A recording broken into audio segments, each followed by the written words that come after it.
Oke, makasih Akbar atas pertanyaannya. Jadi buat kebutuhan protein yang sebelumnya aku jelasin di video sebelumnya, itu buat orang normal atau buat rata-rata orang ya. Dan itu perlu dipersonalisasi lagi sesuai dengan kondisi kalian. Jadi kan bisa dilihat di tabel ini juga kalau buat pria dan wanita juga kebutuhan proteinnya beda kan. Pria itu butuh lebih banyak protein daripada wanita karena ya pria itu cenderung punya lebih banyak otot daripada wanita, dan wanita lebih cenderung punya lebih banyak lemak daripada pria gitu. Terus dilihat juga di sini kalau misalkan makan makanan omnivore atau kamu makan tumbuhan dan hewan juga, itu kebutuhan proteinnya juga beda sama yang plant based diet gitu, yang vegan kayak gitu. Terus kalau misalkan buat kebiasaan juga itu ngaruh juga, kayak kalau misalnya kamu suka olahraga misalkan 1 sampai 2 kali olahraga misalkan di weekend, itu beda sama orang yang 4 sampai 5 kali olahraga setiap minggunya gitu. Jadi buat yang lebih banyak olahraga kebutuhan proteinnya juga lebih tinggi gitu.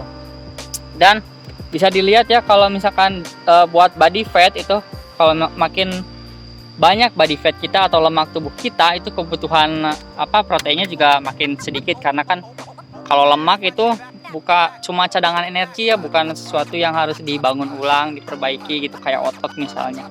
Tapi kalau kamu lihat di tabel ini juga perbedaan tiap persentase lemak tubuhnya, perbedaan kebutuhannya kayak 0,1, 0,2, 0,3 gram per kilogram gitu. Jadi perbedaannya kecil. Jadi menurut aku mending ikutin aja saran rekomendasi kebutuhan protein rata-rata per orang gitu.